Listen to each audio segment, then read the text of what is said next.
This video is sponsored by Horde Coloring Books. Go order your creepy clown adult coloring book today. You'll get over 100 pages full of creepy clowns that will give you nightmares or perhaps help you get over your fears. Order with coupon code MADD, M-A-D-D, to receive 20% off your coloring book. I am also running a new promotion that will reward Patreon contributors with a free coloring book if you donate at least $10 a month. All of the links are in the description below, and I will be featuring pages from the coloring book throughout the video. Enjoy.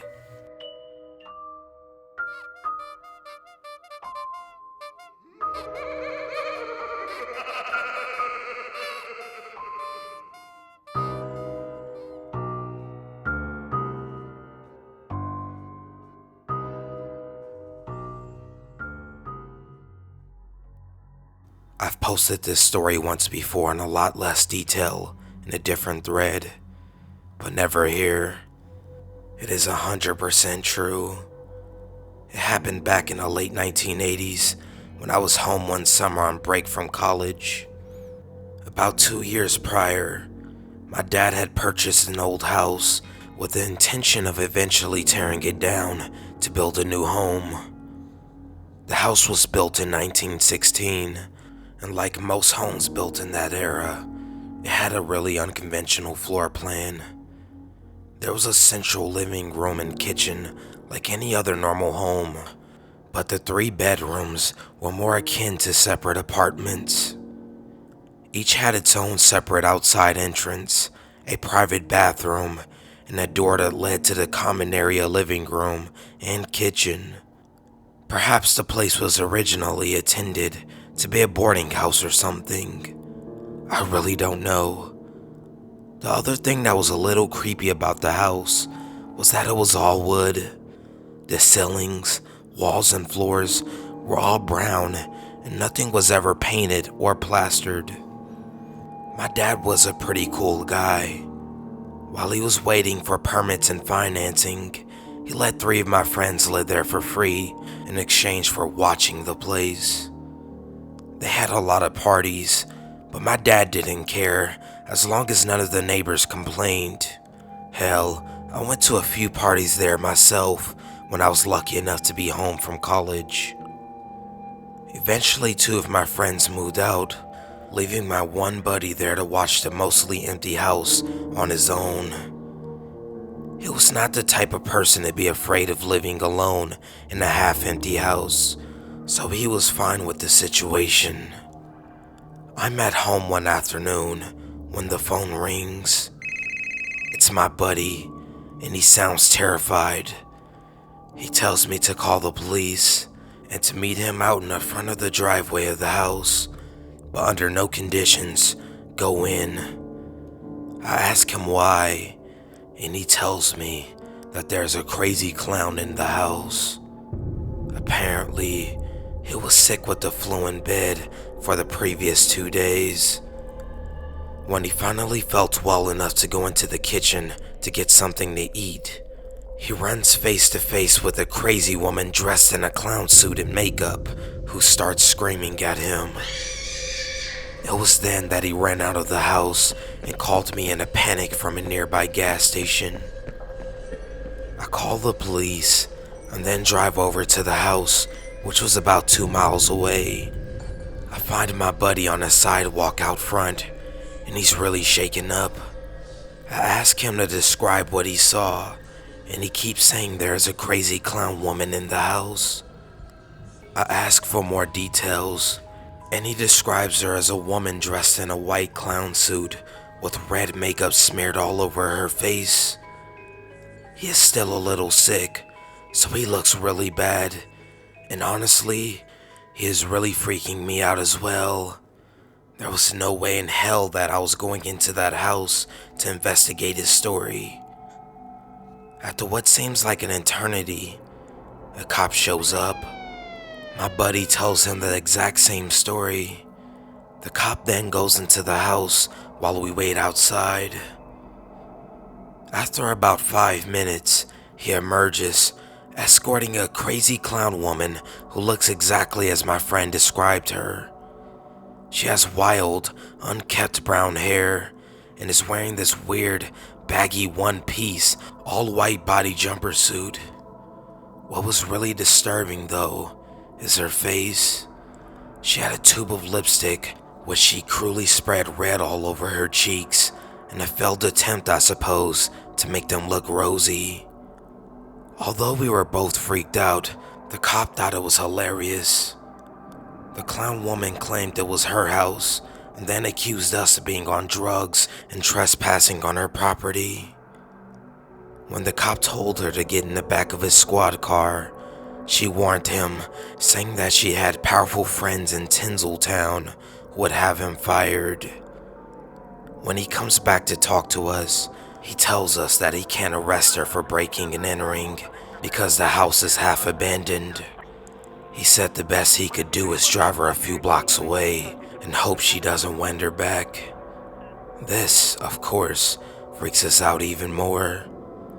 Fortunately, though, when they ran a background check on her, it turns out she has an outstanding warrant and would be going to jail instead. This is the last time we saw her. When we went back inside the house, we find all kinds of crazy stuff written on the kitchen cabinets and the same red lipstick she rubbed all over her face. There was also some 10-day-old fish in the fridge that my friend never got around to eating, that she cooked on a stove and ate. The really scary thing, though, was that this crazy woman was in the same house with my friend for at least a day while he was sick and semi-delirious in bed with a fever. She was probably harmless, but who knows what she would have done if she stumbled upon him while he was sleeping. His door was unlocked the entire time. Fortunately, she never did as far as we know. One of the things she wrote on the cabinets in lipstick was her name. While I'm not allowed to disclose it here, I googled it and found a mugshot that was taken of her some years later. Here it is.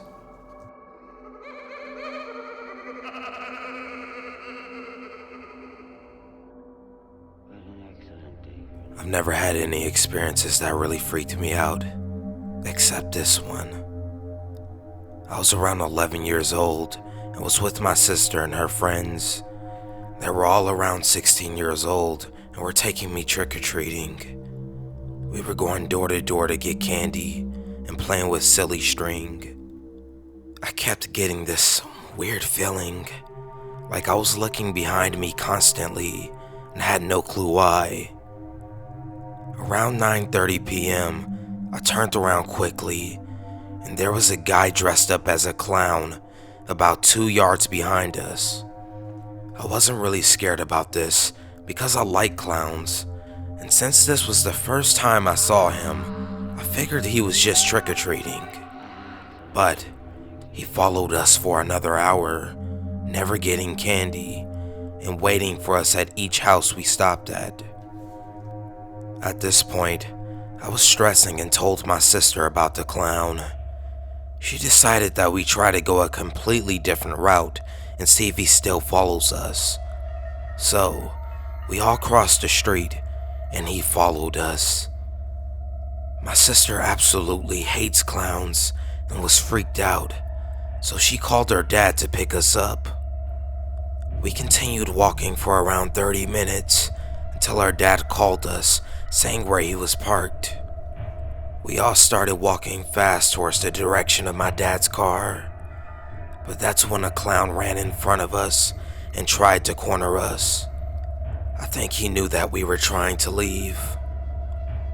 My sister and her friends were freaking out, and me, being a naive and outspoken kid, I yelled at the clown to leave us alone. I remember that he tilted his head to the side when I said that, kind of like a confused dog. I grabbed my sister's silly string and told the clown that if he didn't leave us alone, I'd ruin his outfit with silly string. Again, I was a naive kid. I actually thought that he would be scared of silly string. The clown didn't back off, so I stringed him all over his mask and costume. While I did this, my sister called our dad again, telling him to hurry where we were. The clown struggled to get the string off of his mask so we could see, but we were already running. My dad came around the corner and we all rushed inside the car. The clown caught up with us, trying to open the car door, but it was locked. As my dad hit the gas, the clown slammed his hands on the back window. I remember watching him out the back window, trying to chase the car, but failing. I never figured out what was up with that clown, but there were other reports of a clown with the same description chasing kids in the area. Creepy clown, I hope that silly string ruins your outfit and that we never meet again.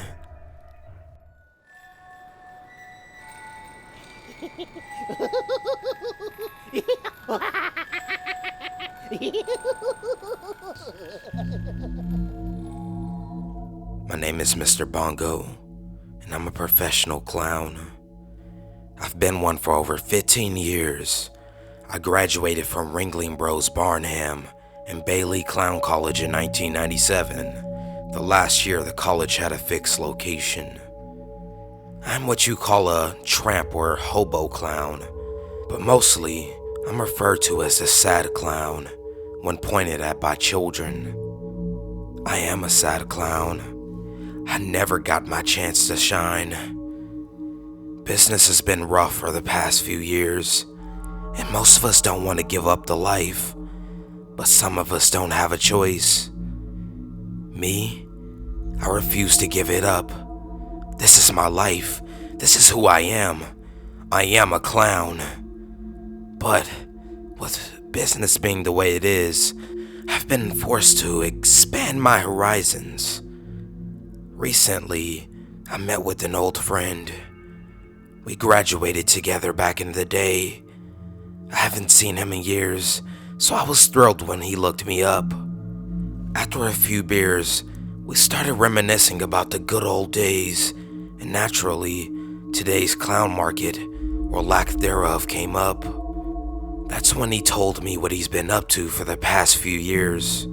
Children aren't the only ones who likes clowns, he whispered through beer-soaked breath. He slid me a slip of paper and patted me on the shoulder. He leaned over before getting up and walking out of the bar. We're hiring. I flipped the paper over and saw the address. The next night, I was in full makeup, standing on the doorstep of a stranger's house. My heart felt like it was going to burst out of my chest as I pressed the doorbell. It was one of those long chimed bells. It felt like it went on for hours. The door finally opened, and a beautiful, bleach blonde woman stood before me. She was covered in gaudy jewelry, and those heels must have been at least 6 inches. She grinned from ear to ear as she took my hand and led me through the enormous house. It was filled with people. Men, women, old, young, black, white. I lost count of them all. They were all smiling as I passed. I was led up the staircase and into a small room with a vanity mirror. The woman sat me down and left. I opened my bag and checked my makeup. I assumed this was what the room was meant for. I double-checked to make sure I had all of my props. I was good to go. I slipped on my giant clown shoes as a man walked into the room. He was about 40, with salt and pepper hair, and looked as if he took very good care of himself. That tux must have cost thousands. You ready? He said, checking his watch. Yes, sir, I said, trying to hide my shaky hands. Good, he said with the same grin as the woman. Follow me. I did. We ended up in a room down the hall. This one was completely dark when we walked in. I could feel how large it was, even in the darkness. The man flipped a light switch, and half of the room lit up. All of the people from downstairs were sitting in leather recliners, watching me. They were all smiling. They seemed almost giddy. The man patted my shoulder as he walked to the back of the room, into the darkness. I had no idea what was going on. A tiny red light turned on in the back of the room. It looked like it was above some sort of tripod. The man came walking back out and flipped a second light switch. The other half of the room lit up. All of their heads turned in unison. Turned to the bed, turned to the woman. Eyes and mouth taped shut, naked, limbs spread out to each corner, tied to the bedpost. Muffled screams poured out from behind the tape. They all turned back to me just as the man flipped the first switch and turned off the audience lights.